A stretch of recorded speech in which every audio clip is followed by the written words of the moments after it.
So I'm getting back to some astrology, and this is my herbal astrology card deck that I'm going to use today to give a little mini reading of the Aquarius full moon that is happening today. Hopefully I'll post this by the end of the day, but I guess those cards dropped. So I got four cards that dropped, and let's see now. So these cards fell to the ground, and I'm going to use them to do the reading. So I need 5 cards, so I think I have 4 here, and this is going to be my first card. This is my second card.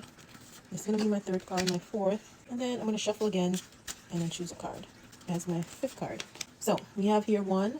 And this I'm going to use to ask, how am I currently contributing to societal change and progress under the influence of the Aquarius full moon? So we have lavender there, which is a good oil. Then our second question is going to be, what aspects of my beliefs or behaviors need to be changed or disrupted in order to align with the collective evolution? And we have nettle. And for my third card, I'm going to ask the question, in what ways can I harness my individuality and innovation to inspire positive social transformation? So we have Jurgon Sasha. And then we have our 4th question, and that will be, what insights or revelations does the full moon in Aquarius offer me about my role in shaping the future of society? And then our final question is going to be, what steps can I take to actively participate in collective efforts for positive change during this transformation period? So this is our first question, which was, how am I currently contributing to societal change and progress under the influence of the full moon in Aquarius? So let's just explore the card a little bit. Since we're dealing with herbal astrology, you can see here that is saying that lavender is a mercurial card. It says the weaver. And then I want you guys to look at the card and, find other things that might be associated with Mercury or might be associated with Aquarius or Uranus. Anything that might represent the question at hand. Also, I want you guys to take a look at that and let me know. So the first card that I pulled in the question that was asked was, how am I currently contributing to societal change and progress under the influence of the full moon in Aquarius? So the guidance of the card is, lavender is much like the medicine of a spider, a master communicator that organizes, refines, and systemizes many elements in life. Lavender's medicine provides us the power of discipline and focused energy, key elements to enable aligned manifestation. Spider is here today to remind you that when you are not communicating from a higher alignment, we quickly become entangled, overcritical, and even block the flow of creativity and healing communication. Connect to the energy of the spiral to journey deep into your shadow and allow the organizing system to facilitate higher alignment to your foundation when needed. Use the gifts of communication such as music, poetry, and art and dance to nurture creativity as you weave your life. So that was to answer, how am I currently contributing to societal change and progress under the influence of the Aquarius full moon? And we got lavender, which is a mercurial oil or mercurial herb, and I just went over what that pretty much means. And I think it connects. It makes sense to use your gifts of communication such as music, poetry, art, and dance to nurture creativity as you weave your life. So, which is also music, poetry is also something that you can share with society. And I kind of like that. So drop a comment and let me know if that resonated with you. And then I'm going to go on to card number 2. So card number 2 is nettle, and you can see it's a Mars and Pluto oil or herb.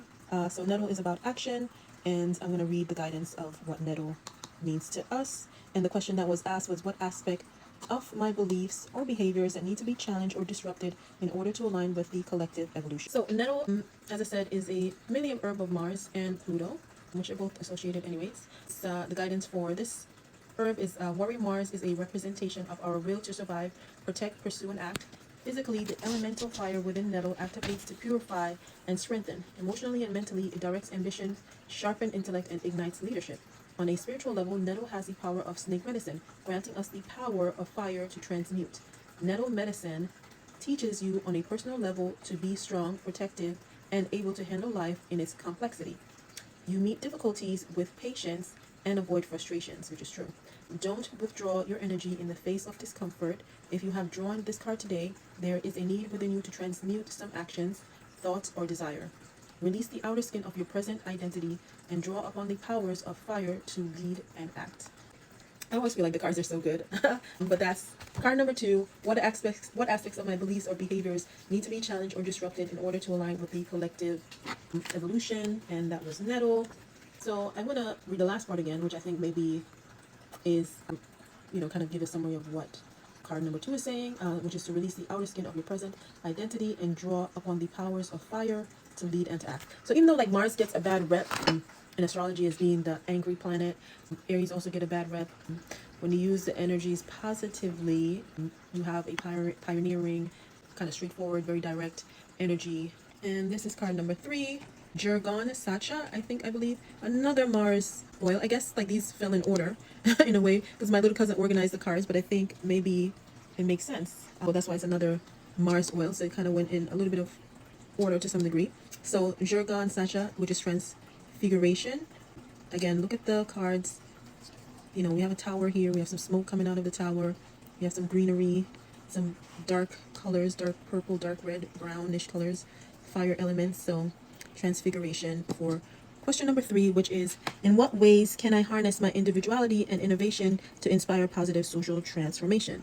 So that's Jurgen Sasha. And so transfiguration, Jurgen Sasha, which is the herb we're gonna get guidance from. So watch your back. Jurgen Sasha represents radical change and breakdown. This card can mean that someone or something is harming your energy.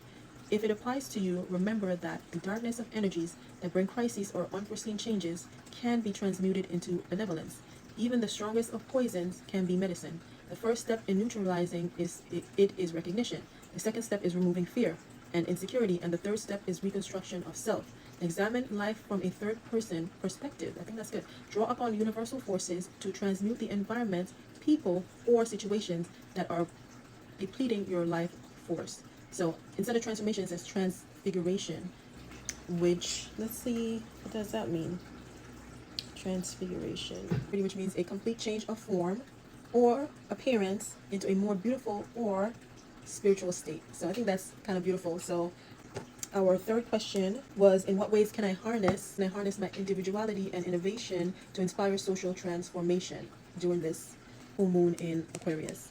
And we got Jurgen Sacha. So I think that was beautiful, and let's just like go over. So it says, I like this part. The first step in neutralizing it is recognition.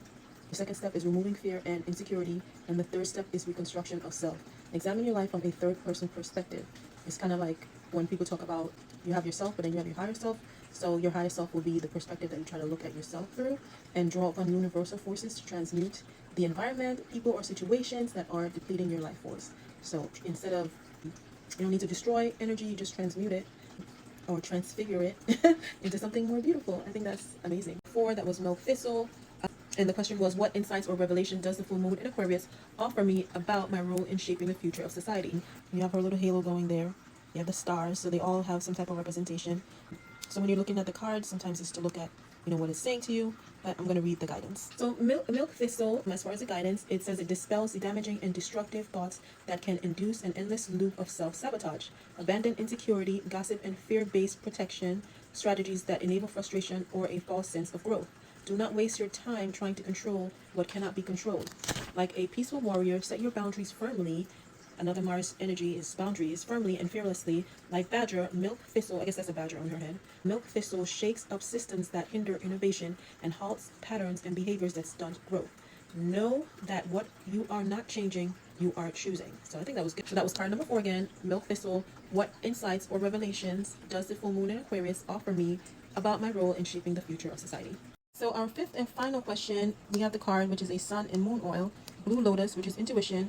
And our question was, what steps can I take to actively participate in collective efforts for positive change during this transformation period? So I'm going to go over all the cards. We had Lavender is our first, Nettle is our second, Jargon Sasha is our third, Milk Thistle is our fourth, and Blue Lotus is our fifth. And this is our final question for the full moon in Aquarius. And our guidance from Blue Lotus, which is intuition, which is answering what steps can I take to actively participate in collective efforts for positive change during this transformation period. So the Blue Lotus is a direct doorway, a mediator into the world of the gods. The perfected balance that it bestows us assists us in bridging and refining the divine connection between the heart and the brain. Blue Lotus today is assisting you in widening the portals of your intuitive powers, granting you access to the realms of inner knowledge held within the great mystery. Let's see if there's any more.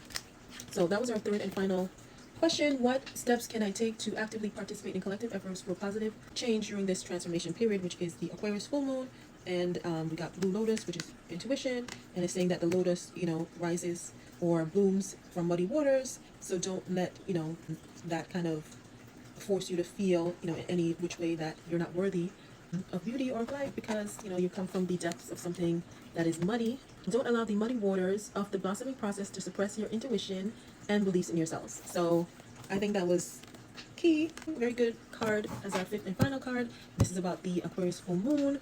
Let me know what you think about these cards. I find them personally to be very beautiful. And let me know what you think about, this reading. I'm going to try to do more during the full moons or the beginning of the month. So anyways, enjoy your full moon. Ciao.